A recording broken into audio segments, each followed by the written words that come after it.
दीर्घ स्वर संधि, ठीक है ना। दीर्घ स्वर संधि यानी संधि के हमने 3 प्रकार किए थे, तीनों प्रकार में से हमने पहला प्रकार उठा लिया था स्वर संधि।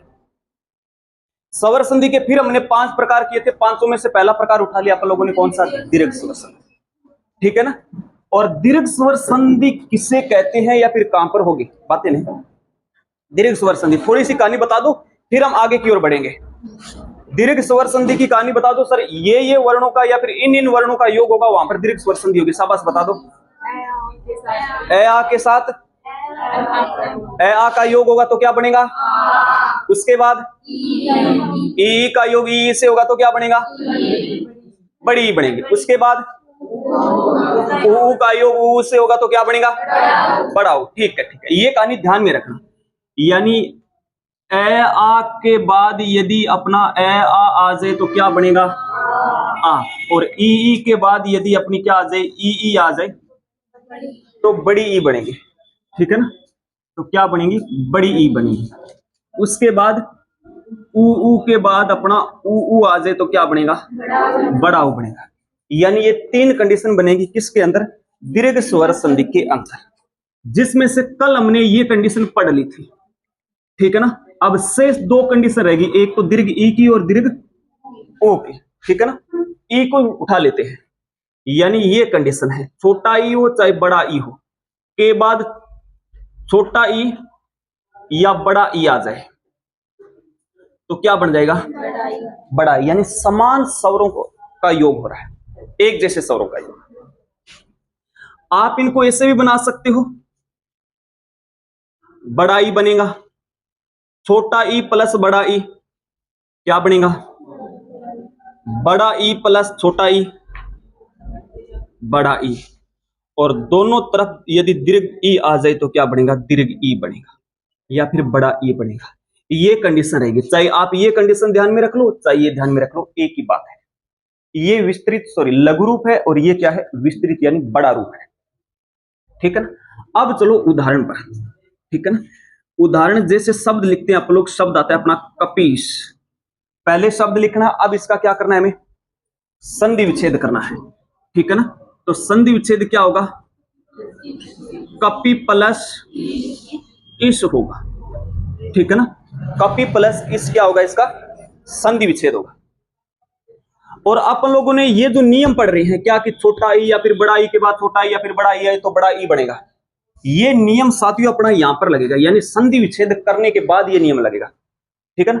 कुछ विद्यार्थी क्या करते हैं? ये वाला नियम यहां पर लगा देते हैं, यहां पर नहीं लगेगा भाई ये, ठीक है ना। तो थोड़ा ध्यान में रखना है, संधि विच्छेद के बाद अपना ये नियम लगेगा।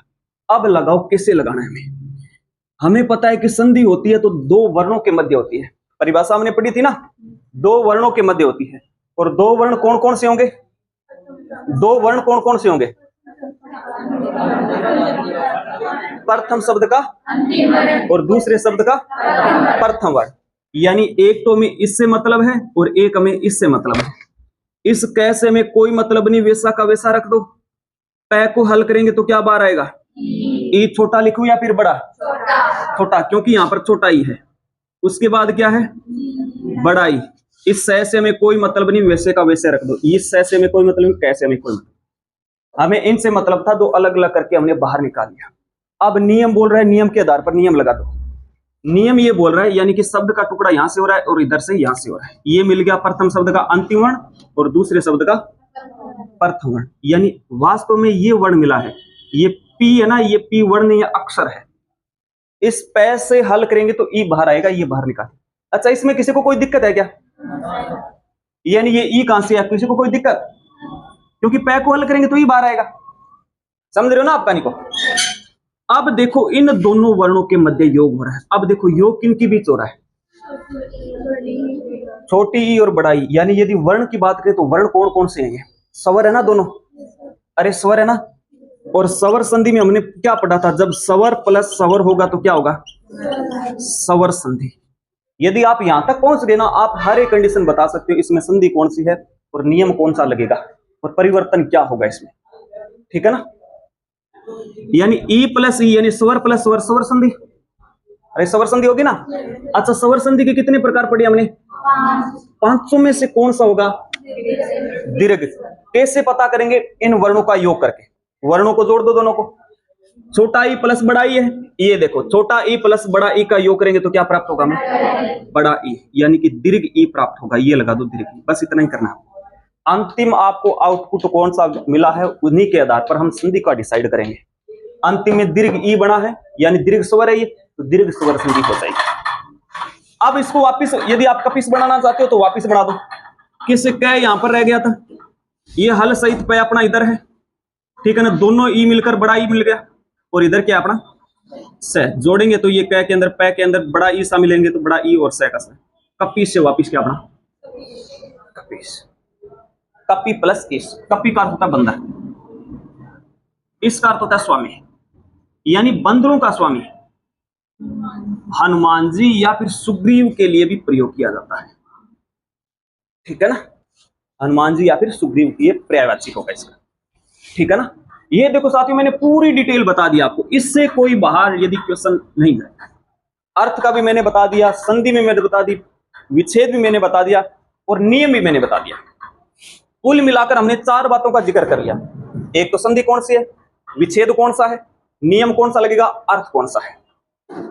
अब आपको कहां तक ध्यान में रखना है? यदि मैं तो आपसे कहूंगा कि चारों की चारों बातें ध्यान में रखो, ठीक है गुरुजी। कौन ध्यान में रही? वास्तविकता तो यह है कि आपको यहां तक बढ़िया से समझने के लिए थोड़ा टाइम देना पड़ेगा भाई, मोटी मोटी बात आ है, ठीक है ना। और मैं कहूंगा थाने एक बार बता दी और एक बार में समझ में आ जाए ना, थोड़ा टाइम लगेगा। अच्छी चीजों के लिए बनने के लिए टाइम लगता है।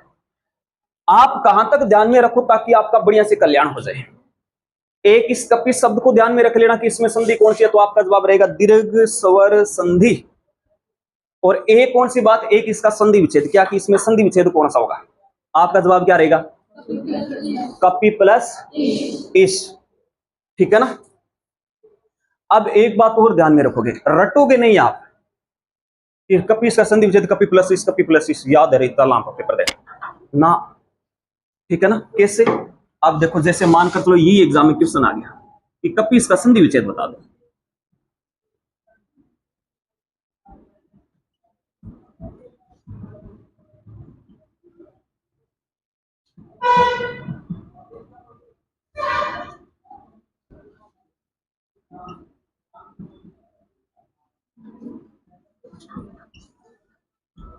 ये लो, ये सारे के सारे कपी प्लस इस है,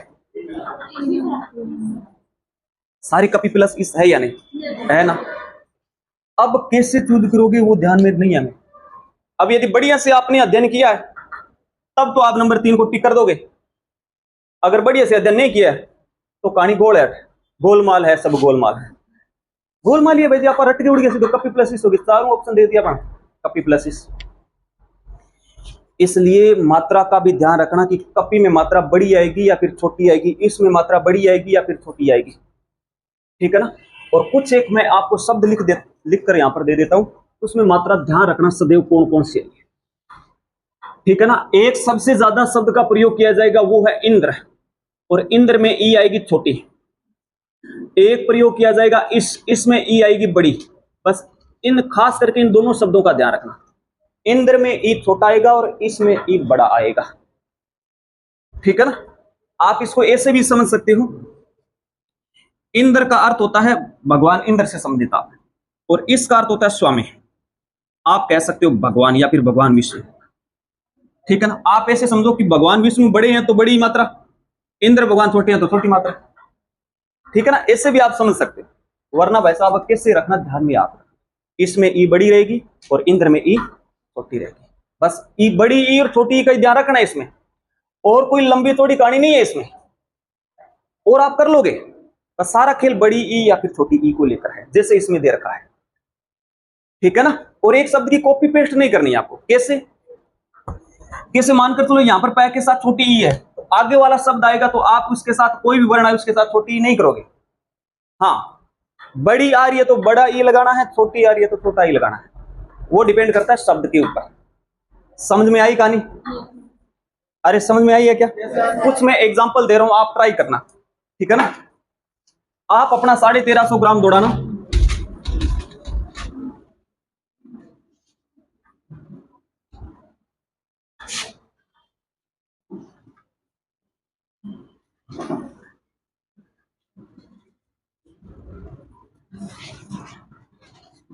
परीक्षा, फणिंदर, रविंदर, वारिश, गिरीश, गिरीश। पहले ध्यान रखना शब्द को शुद्ध लिखना, समझ में नहीं आ रही है ना कहानी दोबारा पूछ लेना। वीक्षक, अधीक्षक,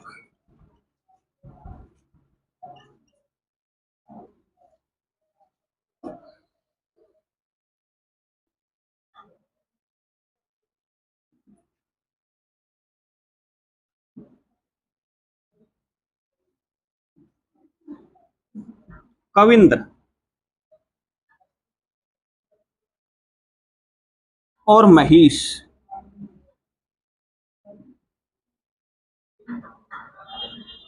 ये लो, चलो आ जाओ सबसे पहले परीक्षा में।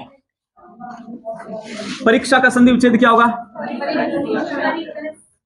परि प्लस इक्षा। इक्षा में ई बड़ी आएगी, इक्षा का अर्थ होता है देखना, ठीक है ना। परि, ये परि पापा वाली परि नहीं है, परि का अर्थ होता है क्या? चारों ओर, चारों ओर को एक ठीक ढंग से देखना परीक्षा में। इसमें परि मात्रा बड़ी नहीं है कि परि क्या उपसर्ग होता है, और उपसर्ग में ई सदैव क्या रहता है? छोटी रहता है। फणिंदर, फणी प्लस इंद्र, ठीक है ना। फणी का अर्थ होता है सांप, ठीक है ना। इंद्र यानी यहां पर स्वामी का अर्थ है, सांपों का स्वामी यानी कौन? शेषनाग का पर्यायवाची है। रविंद्र, रवि प्लस इंद्र, रवि का अर्थ होता है सूर्य। अच्छा, बहुत सारे लोग यहां पर मिस्टेक कर रहे हैं रविंद्र को लेकर, और रविंद्र को ऐसे लिखेंगे, ऐसे, ये अशुद्ध शब्द लिख रहे हैं, बड़ी मात्रा आएगी यहां पर रविंद्र में, ठीक है ना। क्योंकि यहां से ई निकलेगा और यहां से भी ई निकलेगा, दोनों ई मिलकर क्या करेंगे? ये देखो, बड़ा ई का निर्माण करेंगे ना, तो यहां से बड़ा ई बन जाएगा, तो बड़े ई की मात्रा आएगी जो यहां पर लगी हुई है, ठीक है ना। ये थोड़ी सी बात ध्यान रखना, बहुत सारे लोग यहां पर रविंद्र में ई को सदैव छोटी करते हैं, ठीक है ना। वारिश, वारी प्लस ईश का अर्थ होता है स्वामी। वारी का मतलब पर्यायवाची पढ़े नहीं क्या? वारी, नीर, जल, तोय, है ना। वारी का अर्थ होता है पानी, पानी का स्वामी गुरुजी, पानी को स्वामी, अरे हाँ बिल्कुल, यानी पानी को बहुत एक स्वामी के रूप में कार्य करता है, बहुत सारा पानी हो, समुद्र का पर्यायवाची है, ठीक है ना। गिरीश, गिरी प्लस ईश, गिरी का अर्थ होता है पर्वत। ये गिरी बा लोहिया वाली गिरी ना समझ लीजिए, उसका स्वामी कौन? हिमालय का पर्यायवाची है। वीक्षक, अब देखो यहां पर मिस्टेक कर रहे थे वो विद्यार्थी, इस वीक्षक को आप क्या बना रहे थे, है ना। समझो भी इस वीक्षक को लेकर, इसमें कुछ ऐसे कर रहे थे, विक्ष शायद अक बना रहे थे, पता नहीं ऐसा कुछ था उनका सिस्टम, इधर विक्ष था, ये कन्फर्म है। अच्छा, यहां से हम क्षय को हल करेंगे तो क्या बाहर आएगा? क्षय को बाहर करेंगे तो यहां से, अरे इस क्षय को बाहर करेंगे तो ए बाहर आएगा, और इधर भी आपने यदि ए लगा रखा है तो दोनों को जोड़ेंगे तो क्या बनेगा? आ। वापिस बनाएंगे तो ये बनेगा विक्षाक। ये तो भाई कोई शब्द ही नहीं है, आपने तो पूरा विधान ही बदल दिया, ठीक है ना। वी प्लस इक्षक इसका संधि विच्छेद होगा, है ना।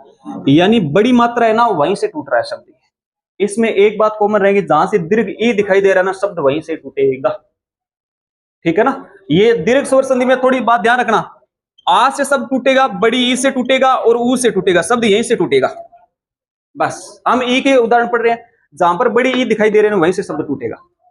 अब इस विक्षक में बड़ी ई कहां है? यहां, तो यहीं से टूटेगा, आप यहां पर नहीं जाएंगे आप, तो इसको तोड़ दो, वी प्लस इक्षक, और इक्षक में बड़ी आएगी ई, क्योंकि इसमें है इक्षा प्लस अक प्रत्यय है, ठीक है ना।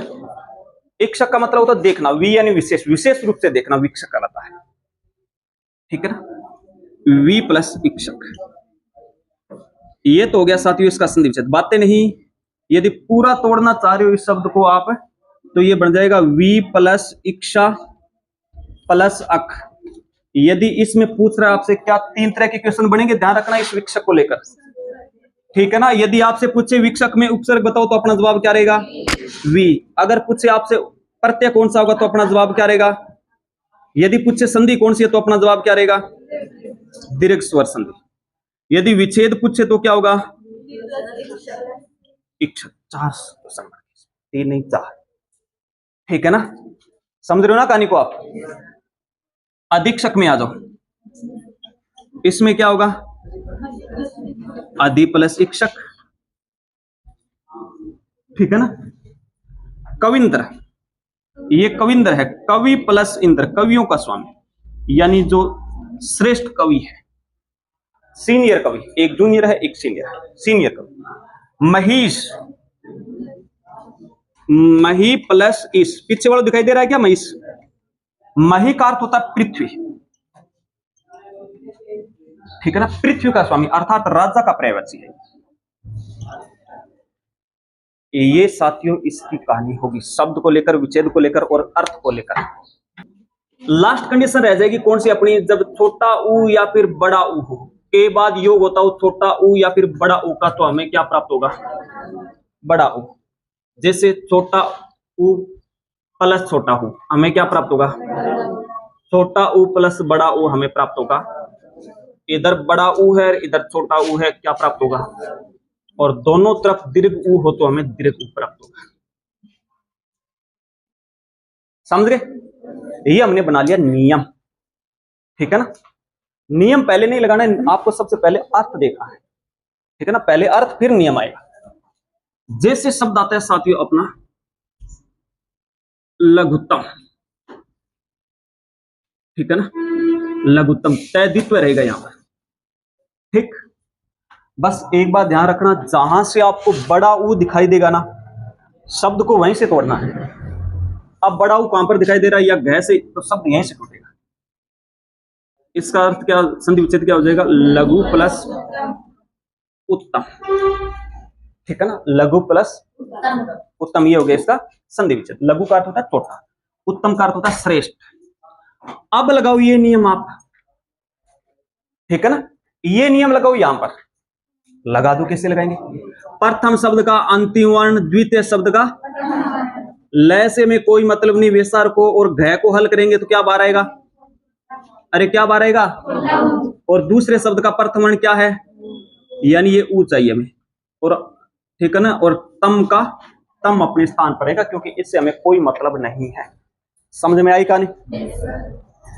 अब देखो शब्द का टुकड़ा होगा यहां से, इधर हो रहा है यहां से, यानी ये मिल गया हमें प्रथम शब्द और ये मिल गया हमें द्वितीय शब्द। किसी को कोई दिक्कत, शब्द लिखेंगे, संधि विच्छेद करेंगे, फिर आप नियम के आधार पर इसका वर्णों को अलग अलग कर देना है, ठीक है ना। अब देखो स्वर का योग, स्वर से तो स्वर संधि, स्वर संधि के 5 प्रकार है, यहां पर कौन सा होगा, ये देखो, ये देखो भाई साहब, ये रहा, ये बोल रहा है छोटा ऊ, उसके बाद छोटा ऊ का योग होता हो आपस में, तो क्या बनेगा अपना, बड़ा ऊ प्राप्त होगा। तो आपको ये स्वर देखकर आपको डिसाइड कर लेना है कि बड़ा ऊ प्राप्त हो गया तो यहां पर दीर्घ स्वर संधि है, ठीक है ना। अब हमें क्या करना है, जो वर्ण अपन लोगों ने जैसा था वैसा का वैसा रख दो, जो हमने पहले रखा था। लय को अपने स्थान पर रख दो, हल सहित घ को अपने स्थान पर रख दो, और आधा तम को अपने स्थान पर रख दो। अब इसको जोड़ दो साथ, लय का लय, ये घ आधा है ना, इस घ के अंदर ये ऊ शामिल करो तो ये घू बन जाएगा। आगे क्या है अपना तम, ये देखो लघुत्तम से वापिस लघुत्तम आ गया, ठीक है ना। ये बात ध्यान रखना, तैदित्व आएगा यहाँ पर, ठीक है ना, ये दित्व आएगा लघुत्तम लिखते समय, ठीक है ना। बना सकते हो, बनाओ। फिर शब्द आता है अपना भानुद्य, ठीक है ना, शब्द आता है अपना चमुत्तम, ठीक है ना, शब्द आता है अपना सुक्ति, ये सुक्ति है सुक्ति। शब्द आता है अपना बहुदेशीय, ठीक है ना, शब्द आता है अपना मंजूषा, ठीक है ना, शब्द आता है अपना सरयूर्मी,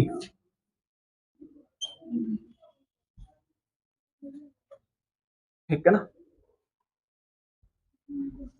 एक और शब्द लिख लो, लघुर्मी।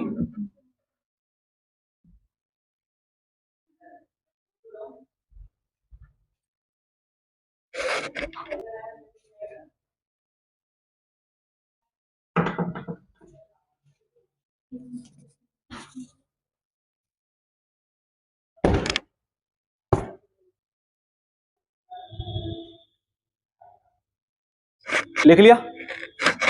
सॉरी, बना लिया क्या? बनाओ बनाओ, शाबाश।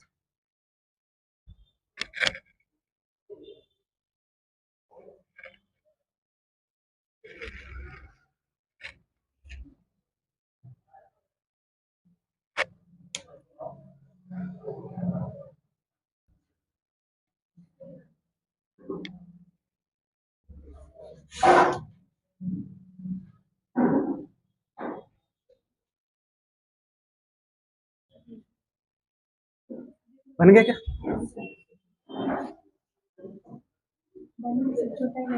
इसमें नहीं नहीं नहीं, सही। चमू में मात्रा बड़ी कर दो, सरयू मात्रा छोटी कर दो, मंजू मात्रा छोटी कर दो। मंजू सरयू मंजू, सरयू मंजू में मात्रा छोटी आएगा, चमू में मात्रा बड़ी आती है। चमू को बड़ा कर दो, बाकी ठीक है। चमू चमू का अर्थ होता है बनाया क्या? बाकी मिलान कर लेना, ये लो, ठीक है ना? अब मिलान कर लेना भाई आप लोग सभी। भानुदेह, इसका क्या अर्थ होगा? संधि विच्छेद होगा भानु प्लस उदय। भानु का अर्थ होता है सूर्य। चमुत्तम, चमू प्लस उत्तम। मात्रा का ध्यान रखना, छोटी मात्रा आ रही है या फिर बड़ी आ रही है। चमू का अर्थ होता है सेना। शुक्ति, सु प्लस उक्ति। उक्ति का अर्थ होता है कथन, ठीक है। बहुदेशीय, बहु प्लस उद्देश्य, ठीक है ना। मंजूषा, मंजू प्लस उषा, ठीक है ना। सरयूर्मी, उर्मी। उर्मी का अर्थ होता है लहर, ठीक है ना। उर्मी में ऊ बड़ा आएगा, इसका अर्थ होता है लहर। अयोध्या सरयू नदी किनारे है ना। लघुर्मी, लघु प्लस उर्मी, ठीक है ना। ये रहेगा अपना संधि विच्छेद, ठीक है ना। हाँ, चमू में मात्रा बड़ी आएगी, बाकी में सभी में लघु है मात्रा, ठीक है ना। और इधर सभी के सभी यदि उर्मी को हटा दें तो सभी के सभी छोटा ऊ रहेगा। समझ गए क्या? ओके, ये थी अपनी दीर्घ स्वर संधि की कहानी।